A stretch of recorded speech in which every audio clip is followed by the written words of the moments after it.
Hello दोस्तों, नमस्कार। आज है 20 मई और हम 20 मई से बनने वाले करंट अफेयर की क्वेश्चनों पर डिस्कस करने वाले हैं। ये एग्ज़ाम के पॉइंट ऑफ व्यू से बहुत इंपॉर्टेंट होने वाली क्लास है। वीडियो को लाइक कर दीजिए, शेयर कर दीजिए और एक छोटा सा कमेंट कर दीजिए। चलिए आज के इस वीडियो को स्टार्ट करते हैं। पहला क्वेश्चन है आज का, हाल ही में किस मंत्रालय ने एक देश एक धड़कन लॉन्च किया है? मतलब हाल ही में किस मंत्रालय ने एक देश एक धड़कन लॉन्च किया है? तो ये किया है संस्कृति मंत्रालय ने। किसने किया है? संस्कृति मंत्रालय ने। तो ऑप्शन नंबर 4 इसका राइट आंसर हो जाएगा।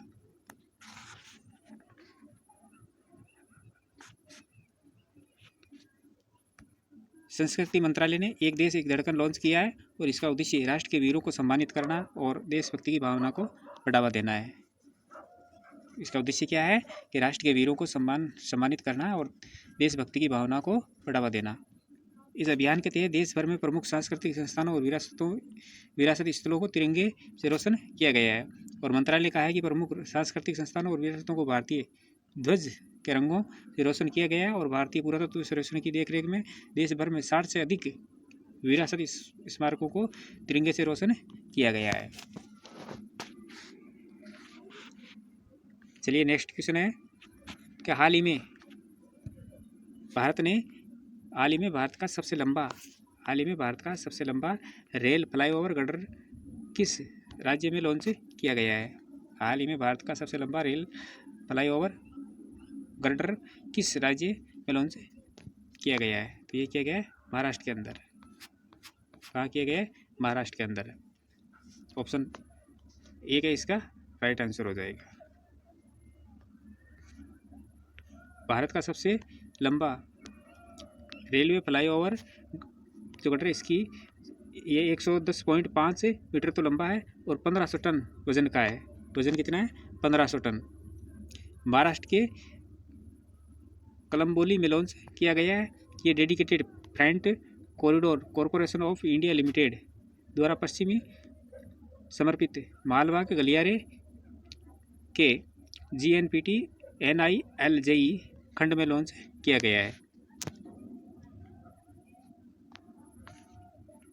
नेक्स्ट क्वेश्चन है कि सिरुई लिली महोत्सव किस राज्य के अंदर मनाया जाएगा? सिरुई लिली महोत्सव किस राज्य में मनाया जाएगा? तो ये मनाया जाता है मणिपुर के अंदर। कहाँ मनाया जाता है? मणिपुर के अंदर।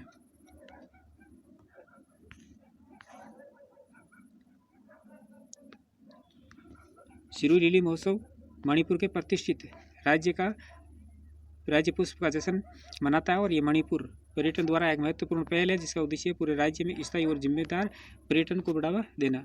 और ये कार्यक्रम लुप्त प्राय सिरुई लिली के बारे में जागरूकता बढ़ाने का भी काम करता है, जो मणिपुर की सिरुई पहाड़ियों में विशेष रूप से पाया जाने वाला एक अनूठा वनस्पति खजाना है। कहाँ पाया जाता है? मणिपुर की सिरुई जो पहाड़ियाँ हैं उनके अंदर पाया जाता है। वैज्ञानिक रूप से लिलियम मैकलिनियम के रूप में पहचाने जाने वाले इसका जो वैज्ञानिक नाम है वो है लिलियम मैकलिनिया इसका वैज्ञानिक नाम है। सिरुई लिली को पहली बार 1950 के अंदर खोजा गया था। कब खोजा गया था? 1950 के अंदर। 2025 में पर्यटन विभाग 20 से 24 मई तक पुल की 75वीं वर्षगांठ के उपलक्ष्य में 5वें राज्य स्तरीय सिरुई लिली महोत्सव की मेजबानी करेगा।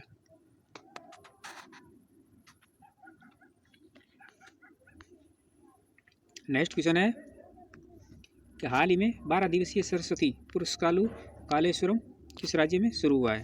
हाल ही में 12 दिवसीय सरस्वती पुरस्कारू कालेश्वरम किस राज्य में शुरू हुआ है? तो ये हुआ है तेलंगाना के अंदर। कहाँ हुआ है? तेलंगाना के अंदर। ऑप्शन नंबर 3 इसका राइट आंसर हो जाएगा। तेलंगाना में 12 दिवसीय सरस्वती पुरस्कारू मंदिरों के शहर कालेश्वरम में शुरू हो गया और जयशंकर भूपालपल्ली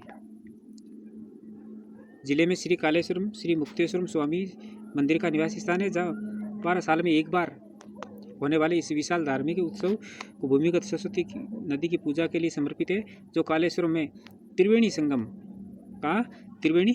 कालेश्वरम में त्रिवेणी संगम नामक संगम बिंदु पर गोदावरी और प्राणहिता के साथ मिलती है। पुष्करालु के अनुष्ठान महाराष्ट्र के गढ़चिरोली जिले की सीमा से लगे शहर कालेश्वरम में गणपति पूजा के साथ शुरू हो गए हैं। नेक्स्ट क्वेश्चन है कि हाल ही में तीस्ता प्रहार नामक सैन्य अभ्यास किस राज्य के अंदर शुरू किया गया है? हाल ही में तीस्ता प्रहार सैन्य अभ्यास किस राज्य में किया गया? तो ये किया गया पश्चिम बंगाल के अंदर। कहाँ किया गया? पश्चिमी बंगाल के अंदर। ऑप्शन नंबर 4 इसका राइट आंसर हो जाएगा।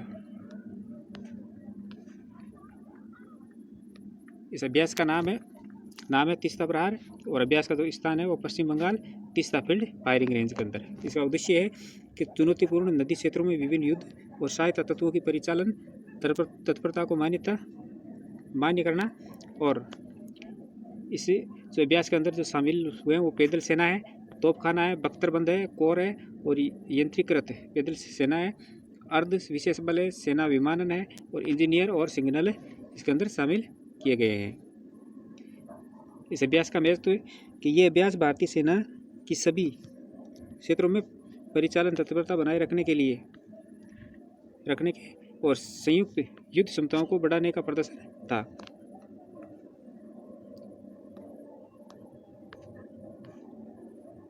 नेक्स्ट क्वेश्चन है, हाल ही में भारतीय पुरातत्व सर्वेक्षण ने किस केंद्र शासित प्रदेश में 16वीं सदी की बावड़ी का जीर्णोद्धार किया है? हाल ही में भारतीय पुरातत्व सर्वेक्षण ने किस केंद्र शासित प्रदेश में 16वीं सदी की बावड़ी का जीर्णोद्धार किया है? तो ये किया है दिल्ली के अंदर। कहाँ किया है? दिल्ली में। ऑप्शन नंबर 1 इसका राइट आंसर हो जाएगा। भारतीय पुरातत्व सर्वेक्षण ने नई दिल्ली के महरौली के अंदर, कहाँ किया है? नई दिल्ली के महरौली के अंदर में 16वीं सदी की बावड़ी का संरक्षण किया है। ये परियोजना राजौन की बावली का संरक्षण है ASI द्वारा।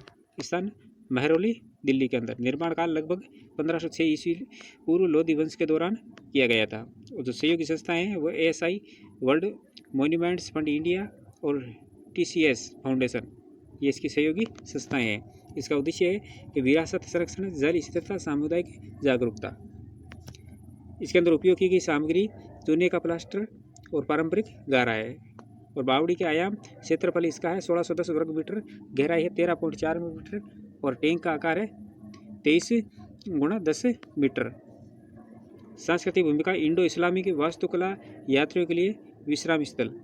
और पर्यावरणीय भूमिका की बात करें तो ये पारंपरिक जल प्रणाली, पुनर्जीवित जल गुणवत्ता के लिए मछलियों की शुरुआत है।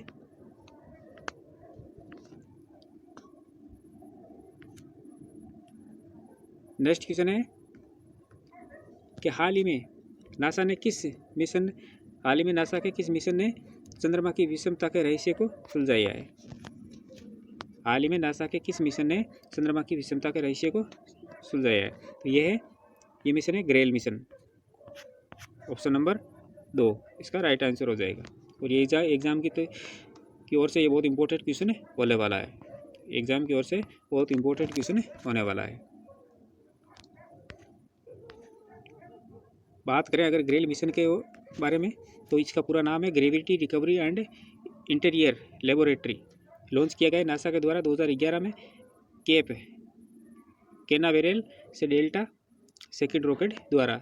इसका जो प्रबंधन है जेट प्रोपल्शन लेबोरेटरी, जो वैज्ञानिक नेतृत्व MIT और यंत्र, इसके अंदर 2 यान स्थापित किए गए EBB और फ्लो एक साथ उड़ान भरते थे। उद्देश्य चंद्रमा के गुरुत्वीय क्षेत्र का अत्यधिक सटीक मानचित्र है। मुख्य उद्देश्य और खोजें ये गुरुत्वीय क्षेत्र का मानचित्रण है और चंद्रमा के गुरुत्वीय सूक्ष्म परिवर्तन दर्ज कर उसकी आंतरिक संरचना का अनुमान लगाता है। भूप्रपट्टी के अंदर अंतर की बात करें तो ये नज़दीकी भाग जो प्रपट्टी पतली है, इससे लावा का प्रवाह संभव हुआ है और बेसाल्टिक मैदान बने हैं। और दूरवर्ती जो भाग है इसके अंदर प्रपट्टी मोटी है और ये सतह से अधिक खुरदरी और गड्ढों यानी क्रेटर से युक्त है, क्योंकि यह ज्वालामुखी गतिविधि कम होती है। उष्मा का प्रवाह और रेडियोधर्मी तत्व नज़दीकी भाग में थोरियम और टाइटेनियम की मात्रा अधिक पाई जाती है। और इसके मेंटल यानी आंतरिक परत का तापमान दूरवर्ती भाग से लगभग 200 डिग्री सेल्सियस अधिक पाया जाता है। कितना पाया जाता है? लगभग 200 डिग्री सेल्सियस।